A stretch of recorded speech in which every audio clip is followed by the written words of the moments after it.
primitive medical care of a species that had barely begun to conquer its own diseases.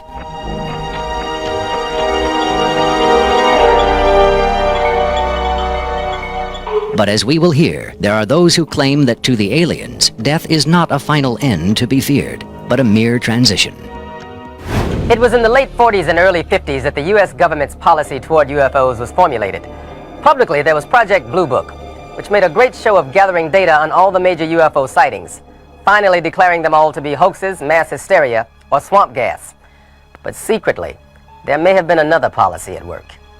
Over the years, several documents have come to light which seemingly confirm that a clandestine group, Operation Majestic 12 Group, aka MJ-12, was formed by special classified presidential order on September 24, 1947, for the express purpose of gathering information on UFOs and extraterrestrials, while at the same time keeping such information not only from unfriendly powers, but from the American public as well.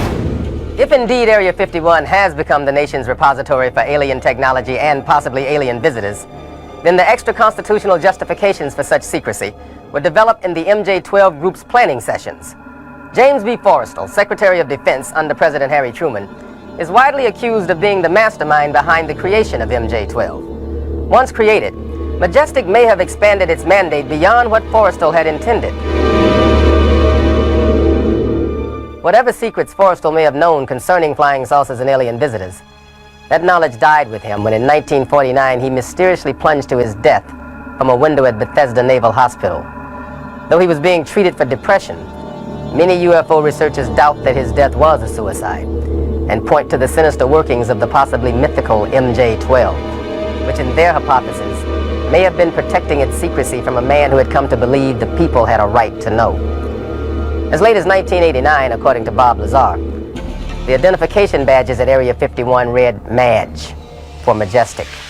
In December 1994, a document purporting to be the Majestic 12 Group Special Operations Manual was leaked to a noted UFO researcher. It contains the following directive under the heading Isolation and Custody. EBEs will be detained by whatever means are necessary and removed to a secure location as soon as possible. There follows this disturbing amplification. Although it is preferable to maintain the physical well-being of any entity, the loss of EBE life is considered acceptable if conditions or delays to preserve that life in any way compromise the security of the operations. From the beginning of the UFO age, it seems, secrecy was always the government's prime directive. In 1988, another anonymous government source, codenamed Falcon, claimed that a second extraterrestrial biological entity, EBE-2, voluntarily became a guest of our government, allowing himself to be examined and interviewed. In this scenario, Area 51 became, for a time at least, a sort of extraterrestrial embassy, the setting for mankind's first attempt at diplomacy with beings from another world. Different sources disagree as to how communication was established.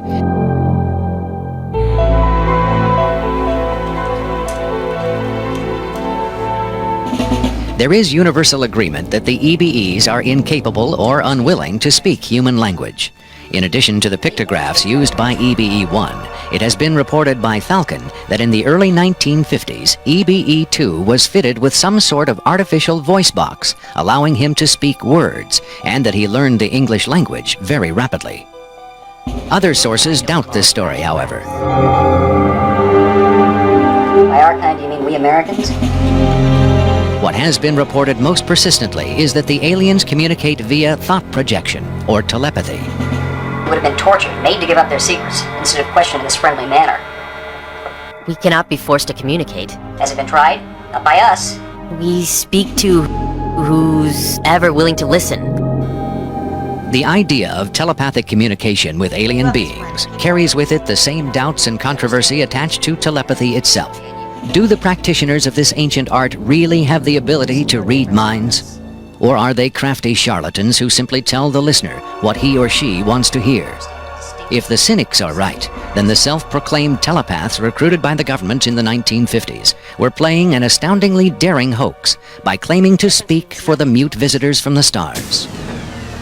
Defenders of telepathy call this notion preposterous and point to the long history of government-funded research into mind reading as proof that their science has merit. In the last 4 decades, there have been persistent, often contradictory rumors and even eyewitness accounts of other alien visitors meeting secretly with military or government officials.